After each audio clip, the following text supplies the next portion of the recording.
하나님의 말씀은 마태복음 27장 1절에서 10절까지 말씀드리겠습니다. 마태복음 27장 1절에서 10절까지 말씀 제가 공부해 올립니다. 새벽에 모든 대제사장과 백성의 장로들이 예수를 죽이려고 함께 의논하고 결박하여 끌고 와서 총독 빌라도에게 넘겨줍니다. 때에 예수를 판 유다가 그의 정죄됨을 보고 스스로 뉘우쳐 그 은 30을 대제사장들과 장로들에게 도로 갖다 주며 가로되 내가 무지한 피를 팔고 죄를 범하였도다 하니 저희가 가로되 그것이 우리에게 무슨 상관이 있느냐 너가 당하라 하거늘 유다가 은을 성소에 던져놓고 물러가서 스스로 목매어 죽은지라. 대제사장들이 그 은을 거두며 가로되 이것은 핏값이라 성전고에 넣어둠이 옳지 않다 하고 의논한 후 이것으로 토기장이의 밭을 사서 나그네의 묘지를 삼았으니 그러므로 오늘날까지 그 밭을 피밭이라 일컫느니라. 이에 선지자 예레미야로 하신 말씀이 이루었나니 일렀으되 저희가 그 전가된 자 곧 이스라엘 자손 중에서 전가한 자의 가격 곧 은 30을 가지고 토기장이의 밭값으로 주었으니 이는 주께서 내게 명하신 바와 같으니라 하였더라. 아멘. 할렐루야. 반갑습니다. 네. 우리 하나님께서 오늘도 우리를 사랑하십니다. 네. 오늘 말씀은 이제 27장 말씀인데 십자가의 길과 또 우리 예수님께서 부활하신 말씀과 또 우리에게 지상 명령의 말씀이죠. 28장까지 다 살펴보겠습니다. 27장 1절 새벽에 모든 대제사장과 백성의 장로들이 새벽에 이런 분들이 뭐 아침 일찍 분주하지 않을 텐데 그죠? 분주하죠. 장로들이 예수를 죽이려고 함께 의논한다는 거예요. 참 열심히 대단하죠. 착한 선인을 그죠? 의인을 죽이려고 악인들이 이렇게 새벽부터 일어나가지고 열심히 해요. 열심히. 이게 세상이죠. 2절 결박하여 예수님을 결박하여 끌고 와서 총독 빌라도에게 넘겨주니라. 때에 예수를 판 유다가 그의 정죄됨을 보고 스스로 뉘우쳐 그 은 30을 대제사장들과 장로들에게 도로 갖다 주며 가로되 내가 무지한 피를 팔고 죄를 범하였도다 하니 저희가 가로되 그것이 우리에게 무슨 상관이 있느냐 너가 당하라 하거늘. 여기서 우리가 가롯 유다를 좀 살펴봐야 되겠죠. 가롯 유다 속에 우리는 읽어와서 알죠. 누가 주장하죠? 마귀가 주장하잖아요. 마귀가 이 가롯 유다에게 그 불신의 씨앗을 뿌린 거예요. 예수님을 확 팔아버릴까 하는 요 씨앗을 뿌린 거죠. 그 씨앗이 이 가룟 유다 마음에서 사살이 싹이 나는 거예요. 그럼 결코 이런 일을 하지 않습니까? 그래서 우리 성경 말씀을 읽을 때 이 말씀이 하나님께 속한 것인지 마귀에게 속한 것인지 사람에게 속한 것인지 분별할 줄 알아야 돼요. 그래서 성경 말씀을 읽을 때 묵상이 필요한 것입니다. 묵상. 그냥 막 대충 읽고 이렇게 살면 되겠지 이게 아니에요. 심사숙고해가지고 생각하고 묵상해야 되는 거죠. 잘못된 생각이 심어지면 그 생각대로 따라가면 마귀가 끌고 가는 거예요. 마귀는 항상 사람을 멸망시키고 죽이고 도둑질하게 만들잖아요. 마음의 운전대를 마귀에게 맡기면 어디로 가는지 모르는 거예요. 지금 가룟 유다가 그런 행편에 처해 있잖아요. 결코 예수님을 은 30에 팔아넘기는 것이죠. 은 30에. 그래서 오늘날도 뭐 어학적으로 뭐 용어 있죠. 다중 인격 장애. 그 한 사람 앞에 많은 인격이 들어가서 들어간 거예요. 우리 인격체라 그러면 사람도 인격체죠. 하나님도 인격이죠. 마귀도 인격체예요. 다 들어가는 것이죠. 인격. 분별할 줄 알아야 되는 거죠. 그러면 앞으로 시대가 참 어두워지면 영적으로 분별을 못 해가지고 마귀한테 낚아채가지고 질질 끌려다니는 거야. 그런 시대 옵니다. 그래서 항상 하나님 말씀을 옆에 두고 주야로 묵상하시기 바랍니다. 묵상하고 이런 생각이 떨어질 때 과연 하나님께서 이런 생각을 주셨는지, 마귀가 주셨는지, 마귀가 줬는지, 또 사람이 줬는지 생각을 해봐야 돼요. 그러면 사람이 줬다 해가지고 옳은 거 아니잖아요. 다. 그렇죠?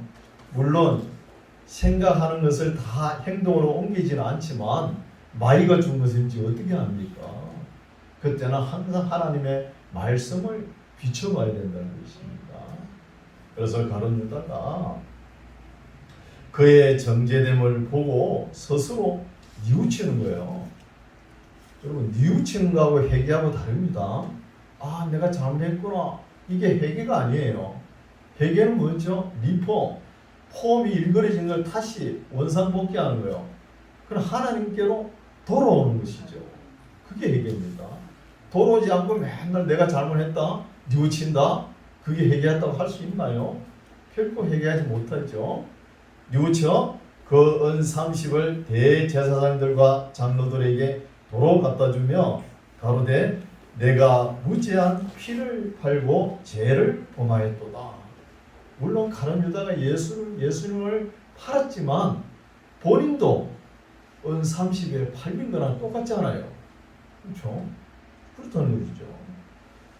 무죄한 피를 팔고 죄를 범하였도다 하니 저희가 가로되 그것이 우리에게 무슨 상관이 있느냐. 네가 했으니까 네가 당하라는 거죠. 하고는 누구죠? 종교 지도자들이 그렇게 가룟 유다와 한패가 돼가지고 그렇게 해놓고 가룟 유다가 결정적으로 일을 저지르니까 나 몰라라는 거예요. 이게 뭐예요? 사랑과 긍휼이 없는 종교의 표본이라는 것이죠. 긍휼이 없는 종교의 표본. 너가 당하라는 것이죠. 유다가 어느 성소에 던져놓고 물러가서 스스로 목매어 죽은지라. 이 마귀의 충동질에 의해서 결코 이런 일을 저지른 거예요. 마귀는 죄를 짓게 해놓고 어떻게 합니까? 또 죄책감에서 못 살게끔 가룟 유다 보고 그랬겠죠. 너가 어떻게 사람이 돼가지고 스승을 그렇게 팔 수 있냐? 네가 사람이냐? 이런 소리 안 하겠어요? 너무 죄책감에 있어가지고 못 견디는 거예요. 그래서 죽는 것이죠. 그래서 자살하는 것입니다. 우리 오늘날도 그리스도인이 너무 품위가 없어가지고 자살하면 지옥 간다. 꼭 이렇게 말을 해요. 설사 지옥 가더라도 참 품위 있게 좀 이야기하면 안 됩니까? 또 전도를 하더라도 보면 예수 천다, 불신 지옥 이렇게 막 외치고 다니잖아요. 너무 품위가 없는 것이죠. 하늘의 신비한 복음을 그렇게 품위 없이 정리해서 되겠습니까? 이런 것을 볼 수 있죠. 6절 대제사장들이 그 은을 거두며 가로되 이것은 핏값이라 성전고에 넣어두며 옳지 않다 하는 거야. 억식이 거룩해 가지고 말이야. 이건 핏값이라 그러면서 성전 내통고에 열 수 없다. 그렇죠. 7절 언어한 후 이것으로 토기장의 밭을 사서 나그네의 묘지를 삼았으니 그러므로 오늘날까지 그 밭을 피밭이라 일컫는다. 아켈다마 피밭. 예루살렘 도시는 그래도 규모가 있고 크지 않습니까? 그러면 거기에 나그네들이 많이 오고 가지 않습니까? 오고 가면서 뭐 질고로 또 사고로 죽을 거 아닙니까? 그런 사람들이 묻히고 그런 것을 나그네 무덤을 만들어 놓는 것이죠. 9절 이에 선지자 예레미야로 하신 말씀이 이루었나니 일러스되 저희가 그 전가된 자 곧 이스라엘 자손 중에서 전가한 자의 가격 곧 은 30을 가지고 토기장의 값으로 주었으니 이는 주께서 내게 명하신 바와 같으니라 하였더라. 이 말씀도 마태가 좀 어줍지 않게 인용을 했죠. 예레미야서에 나오는 말씀이 아니죠. 스가랴서 11장 13절에 나오는 말씀입니다.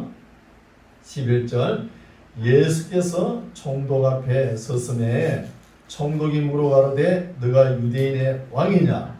예수께서 대답하시되 내 말이 옳도다 하신 거예요. 우리 예수님은 딱 두 가지는 절대 양보하지 않으시죠.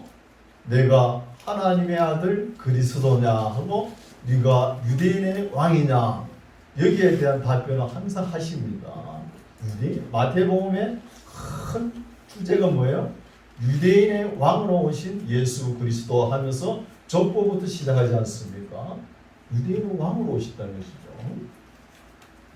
12절 대제사장들과 장로들에게 고소를 당하되 아무 대답도 아니하시는지라 이에 빌라도가 이르되 저희가 너를 쳐서 얼마나 많은 것으로 증거하는지 듣지 못하느냐 한다는 거예요.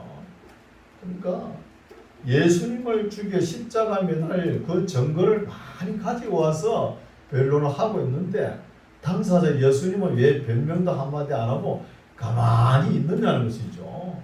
예수님은 말 같지 않은 거에 그게 대답을 안 하는 거예요. 그렇죠? 14절 한마디도 대답지 아니하시니 총독이 심히 기이 여긴다는 거야.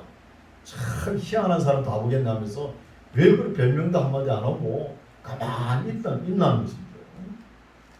15절 명절 당하면 총독이 무리의 소원대로 제수 하나를 놓아주는 전례가 있더니 그때에 바라바라 하는 유명한 제수가 있다는 것이죠. 이 바라바는 그 당시에 사회를 어지럽히고 무지 낙지한 사람이죠. 아주 악독한 사람이죠. 죄를 범하고. 그래서 총독의 입장에는 어떤 마음을 가진다면은 예수님하고 이 바라바하고 둘이 세워놓고 민중들에게 물어보면은 그래도 예수님은 뭐 기적도 해하고 좋은 사람이니까 또 어려운 사람들도 병도 고치고 하니까 그래도 예수님을 낳아주겠지 이런 마음으로 바라바를 같이 세우는 거예요. 그런 마음이 있겠죠. 그래서 바라바 이름도 희한해요. 아버지의 아들이에요. 뭐 누구나 아버지 아들 아닙니까? 아버지 이름이 뭐예요? 바르라빠. 라빠는 그죠? 아버지. 바르는 아들. 바라빠. 그죠? 그리고 보면 우리 예수님도 보면은 예수 바라빠거든요.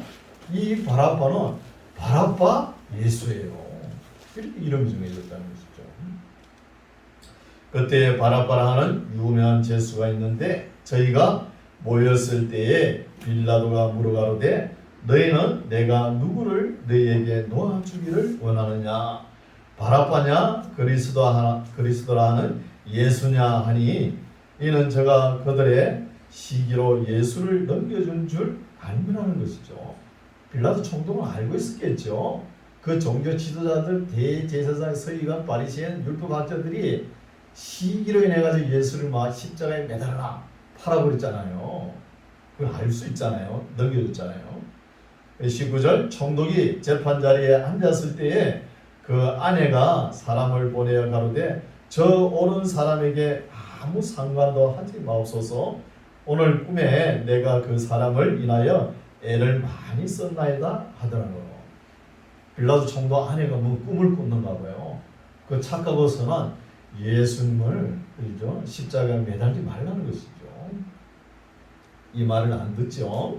20절 대제사장들과 장로들이 무리를 권하여 바라바를 달게 하게 하고 예수를 멸하자 하게 하였더니 총독이 대답하여 가로되 둘 중에 누구를 너희에게 놓아 주기를 원하느냐 가로되 바락바를 소이다 하는 거예요. 참 희한한 일이죠. 뻔한 거 아닙니까? 온 사회를 어지럽히고 돌아다니는 거, 그 죄수 바락바를 어떻게 나아달라 합니까? 십자가에 매달려야 될 거 아닙니까? 그렇죠? 이게 군중들의 소리였죠. 군중들의 소리. 21절 빌라도가 가로되 그러면 그리스도라 하는 예수를 내가 어떻게 하랴? 자기가 판단해야지 누구한테 물어보면 어떻게 해요? 총독의 위치에 있으면. 그래서 이 본디오 빌라도가 이때 잘못 판단하는 바람에 오늘날까지 우리가 예배드릴 때 어때요? 본디오 빌라도에게 권한을 받아서 십자가에 매달렸으니 우리 신앙 고백할 때 매주마다 하잖아요. 이때 잘못 판단한 것이죠. 23절 빌라도가 가로되 어찌미뇨 무슨 악한 일을 하였느냐. 그것도 자기가 가려내야 되잖아요. 악한 일을 했는지 자기가 알아서 해야 되는 건데 하지 못하고 저희가 다 민중들이 다 소리 질러 가로되 십자가에 못 박혀야 하겠나이다 하는 거예요. 그 소리, 군중들의 소리, 누가복음서에 보면은 소리가 이긴지라 이렇게 번역해 놨죠. 소리가 이긴 거예요. 소리가. 우리나라 사람들은 어때요? 목소리 큰 사람이 이긴다 이런 말 있잖아요. 똑같은 거예요.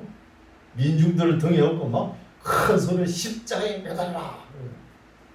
항상 그 소리는 악이 있는 거예요. 악이 있는 곳에 소리가 큰 거예요. 소리가. 24절 빌라도가 아무 헤엄도 없이 도리어 밀란이 나려는 것을 보고 물을 가져다가 무리 앞에서 손을 씻으며 가로되 이 사람의 피에 대하여 나는 무죄하니 너희가 당하라. 백성이 다 대답하여 가로되 그 피를 우리와 우리 자손에게 돌릴지어다 하거늘 이에 바라바는 저희에게 놓아주고 예수는 채찍질하고 십자가에 못 박히게 넘겨주니라 하는 거예요. 이런 사람들은 누구예요? 대제사장, 서기관, 율법학자, 바리새, 사두개인, 그 당시의 종교 지도자, 종교를 가지고 사기를 치는 거야. 종교 사기꾼. 오늘날도 마찬가지죠. 정치도 보시오. 민중들을 얻고 얼마나 사기를 많이 칩니까? 언론 보십시오. 소리를 내세워가지고 사기를 엄청 칩니다. 그리고 국민들은 어때야 돼요? 정신을 똑바로 차려야 되는 거예요. 정치를 잘하나 눈을 똑바로 두고 봐야 되는 거예요. 사기를 치는가 안 치는가. 이렇게 국민들을 선동해가지고 다 사기를 치는 거예요. 깨어 있으시기 바랍니다. 27절 이에 총독의 군병들이 예수를 데리고 관정 안으로 들어가서 온 군대를 그에게 모으고 그의 예수님의 옷을 벗기고 홍포를 입히며 가시면류관을 그 머리에 씌우고 갈대를 그 오른손에 들리고 그 앞에서 무릎을 꿇고 희롱하여 가로되 유대인의 왕이여 평안할지어다 하며 그에게 침 뱉고 갈대를 빼앗아 그의 머리를 치더라.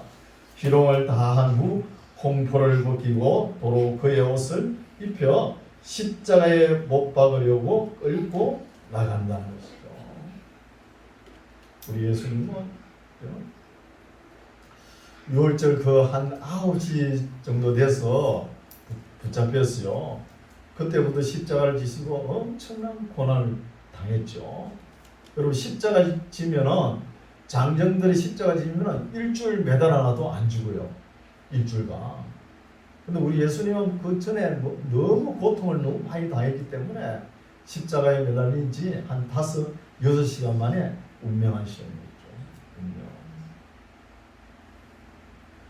그래서 예수님을 홍포를 입히다가 벗겼다가 또 이제 십자가에 매달려고 끌고 나가는 것이죠. 그래서 여기는 마태는 간단하게 기록해놨지만 누가복음서에 보면 헤롯 앞에도 갔죠. 헤롯 앞에 가니까 헤롯 왕이 예수님을 많이 보면서 한편은 두렵기도 하고 한편은 호기심이 있어가지고 네가 물을 가지고 포도주를 만들었다면서 내가 이거 물 갖다 놨으니까 한번 만들어 보라는 거예요. 그런 소리 나오죠. 우리 예수님은 아무 대답도 안 하십니다. 32절 나가다가 시몬이란 구레네 사람을 만나매 그를 억지로 같이 가게 하여 예수의 십자가를 지웠더라.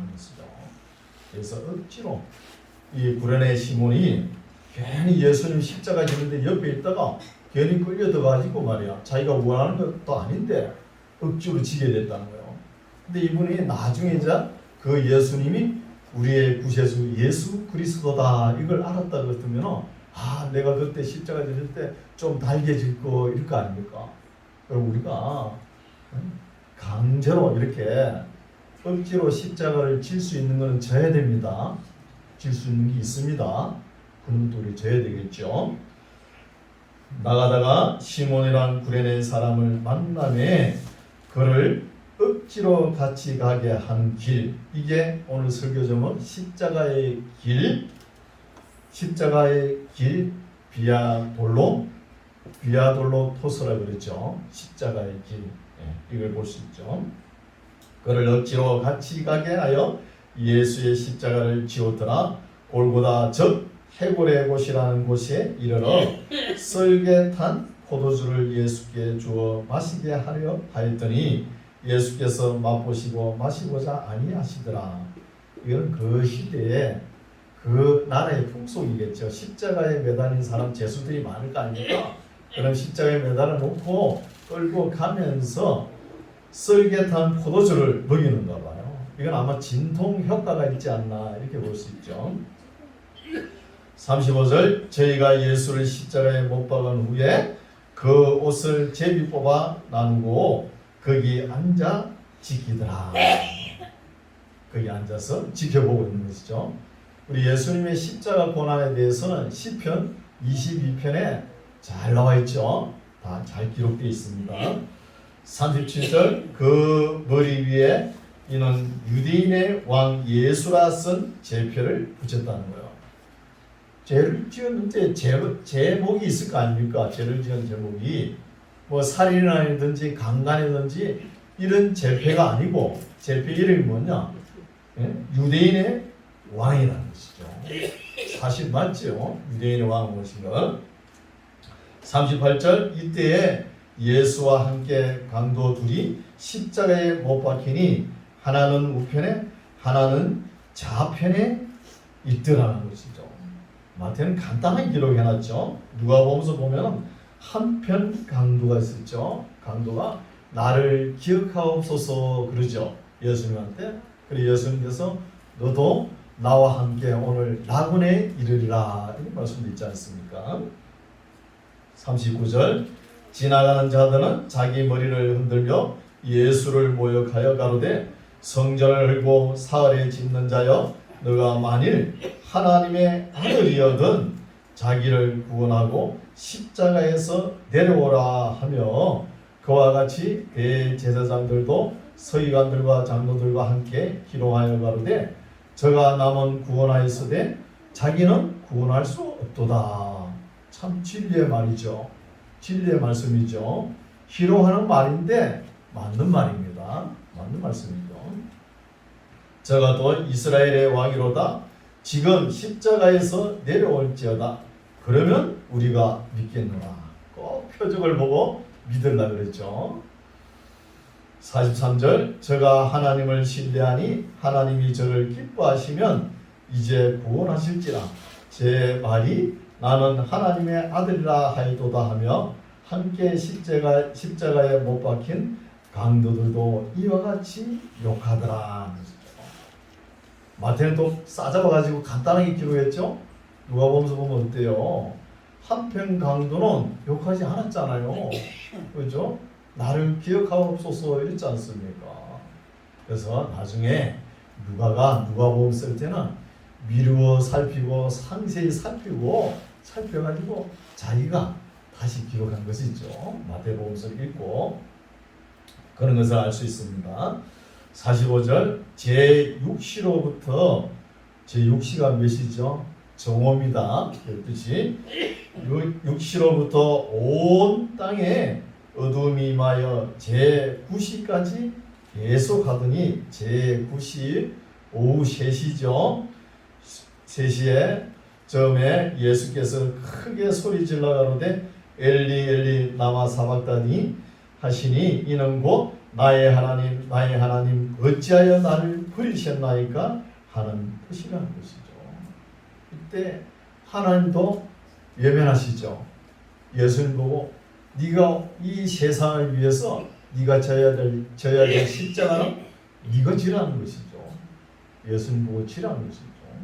그래서 성삼위일체가 깨지는 아픔이죠. 사실 아들이 이렇게 아픔을 당하지 않습니까?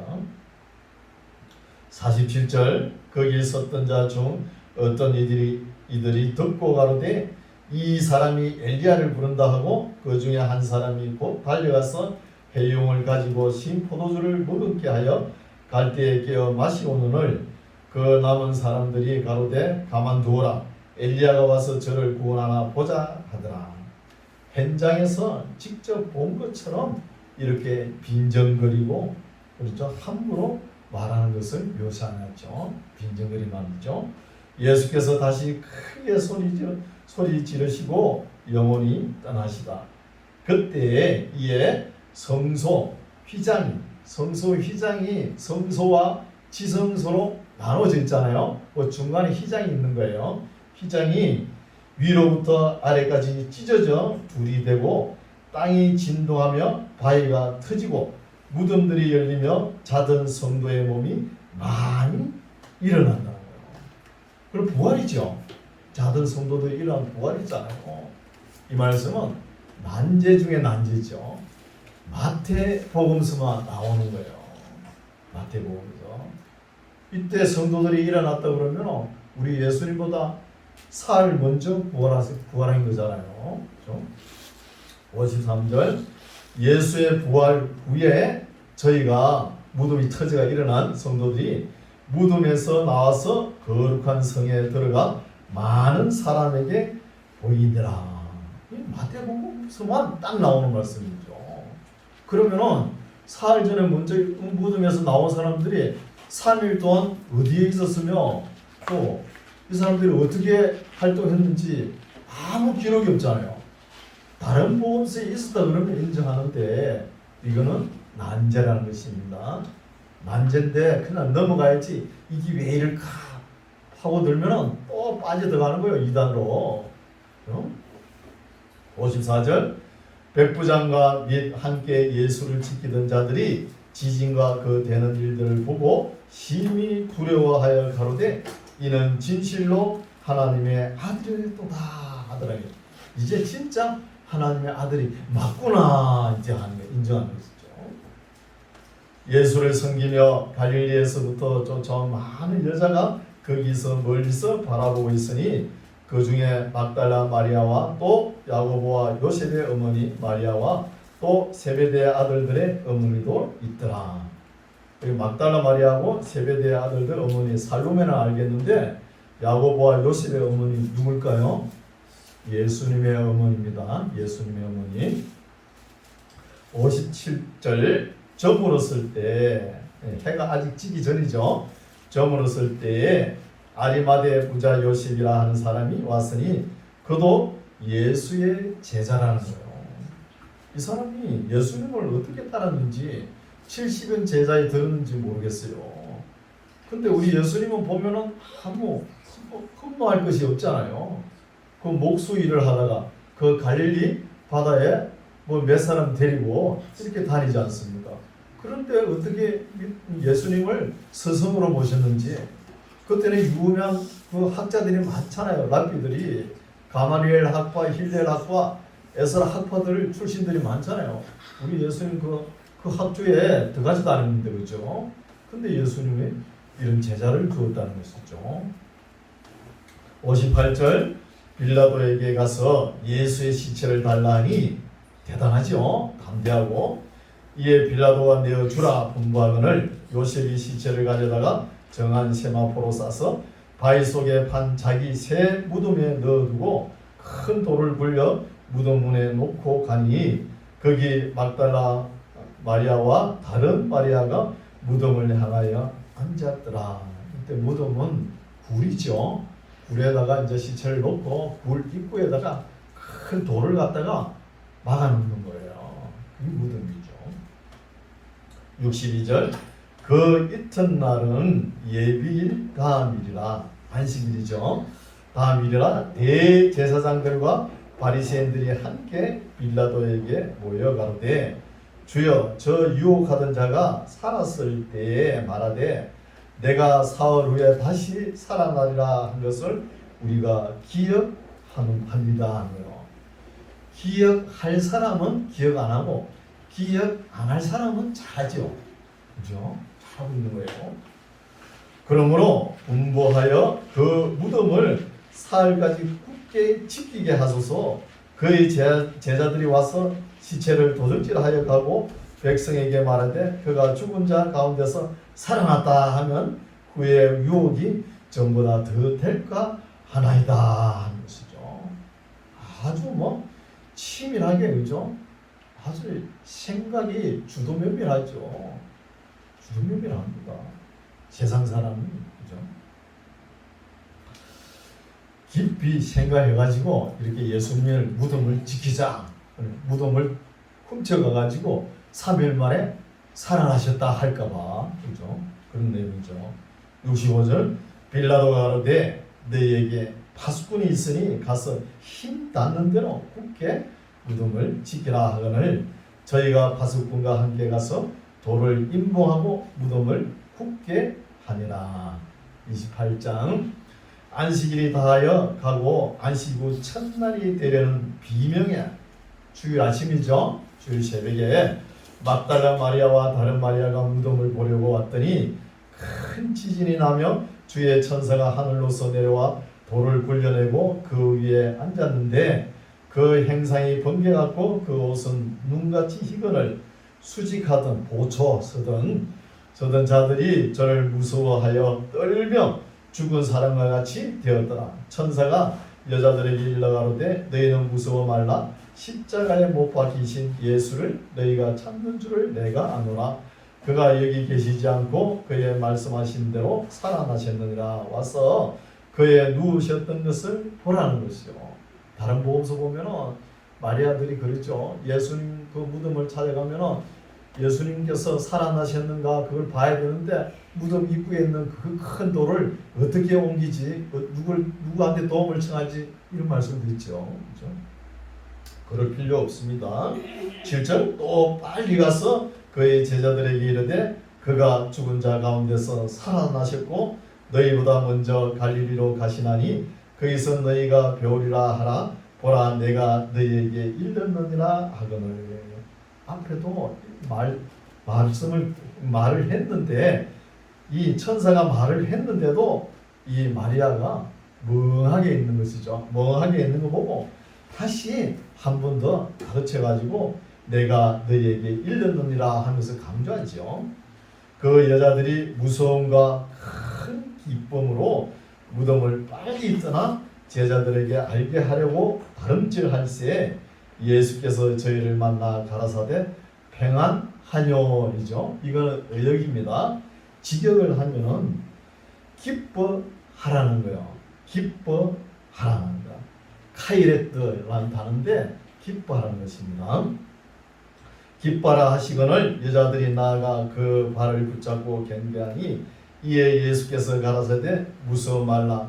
가서 내 형제들에게 갈릴리로 가라 하라. 거기서 나를 보리라 하시는 거예요. 그래서 예수님께서 제자들을 그렇죠 동격으로 올려주시죠. 형제들이라 이렇게 표현을 하지 않습니까? 예수님께서 형제라 그랬다고 우리가 또 예수님 보고 형님 이럴 수 없잖아요. 그렇죠? 그렇죠? 형님 이럴 수 없지요. 11절 여자들이 갈때 파수꾼 중 몇이 성에 들어가 모든 된 일을 대제사장들에게 고하니 그들이 장로들과 함께 모여 의논하고 군병들에게 돈을 많이 주며 가로되 너희는 말하기를 그의 제자들이 밤에 와서 우리가 잘 때에 그를 도적질하여 갔다 하라. 만일 이 말이 총독에게 들리면 우리가 권하여 너희로 근신되지 않게 하리라 하니 입단속을 단독히 하죠. 군병들이 돈을 받고 가르친 대로 하였으니 이 말이 오늘날까지 유대인 가운데 두루 퍼지니라. 마태가 이 복음서를 기록할 때까지 이런 말이 퍼져나가는 것이죠. 진리는 안 퍼져나가고 이런 거는 잘 퍼져나갑니다. 하모 사면서 16절 11 제자가 갈릴리에 가서 예수의 명하시던 산에 일어난 거예요. 이 산이 어떤 산이죠? 아마 산상보훈의 말씀을 선포하시던 산이 아닌가 봅니다. 17절 예수를 배웠고 경배하나 오히려 의심하는 자도 있더라는 거예요. 예수님의 부활하신 모습을 보고 모습이 많이 달라졌을 거예요. 그렇죠? 달라진 모습을 보고 의심하는 자도 있다는 것이죠. 그러나 요한복음서를 보면은 주신 줄 아는 거로 당신이 누구냐고 묻는 자가 없었다는 거예요. 처음에는 의심을 했지만 그래도 예수님을 인정한 것이죠. 부활하신 모습을. 18절 제일 중요하죠. 18절 예수께서 나와 일러 가라사대 하늘과 땅의 모든 권세를 누구에게 줬다고요? 내게 준 거예요. 예수님에게 주셨다는 것이죠. 우리 예수님을 갖다가 세상 사람들은 4대 성인에 포함시키죠. 4대 성인에 포함시켜주면 고맙죠. 석가, 공자, 소크라테스, 그 다음에 예수님 이렇게 평가하더라고요. 포함시켜주면 좋지만 우리 예수님은 그보다 훨씬 더 그게 비교할 바가 안 되죠. 모든 권세, 그렇죠? 하늘의 모든 권세를 예수님 주셨다는 것이죠. 이 말씀 앞에는 모든 종교와 철학이 무릎을 꿇어야 되는 거예요. 무릎 끝나버려야 되는 것이죠. 모든 종교와 철학이. 19절 그러므로 너희는 가서 모든 족속으로 뭘 삼으라고요? 신자가 아닙니다. 제자를 삼아 아버지와 아들과 성령의 이름으로 세례를 주라는 것이죠. 성삼위 이름으로 세례를 주고 내가 너희에게 분부한 모든 것을 이게 어느 것이죠? 산상보훈의 말씀. 이 아주 고도한 윤리적인 말씀. 마태복음 어디 나오죠? 5장에서 7장까지 말씀. 이게 예수님께서 분부한 모든 것입니다. 이 모든 것을 가르쳐 지키게 하라는 거예요. 가르쳐 지키게 하라. 볼지어다 이렇게 하면은 내가 분부한 모든 것을 가르쳐 지키게 하면은 볼지어다 내가 세상 끝날까지 너희와 항상 함께 있으리라. 이게 예수님의 지상 명령입니다. 우리에게 주시는 명령이에요. 그럼 우리 지켜야 되겠죠? 예수님께서 부활하신 후 제자들을 찾아와서 이렇게 최고의 권세 있는 말씀, 권위 있는 말씀을 우리에게 주셨다는 것이죠.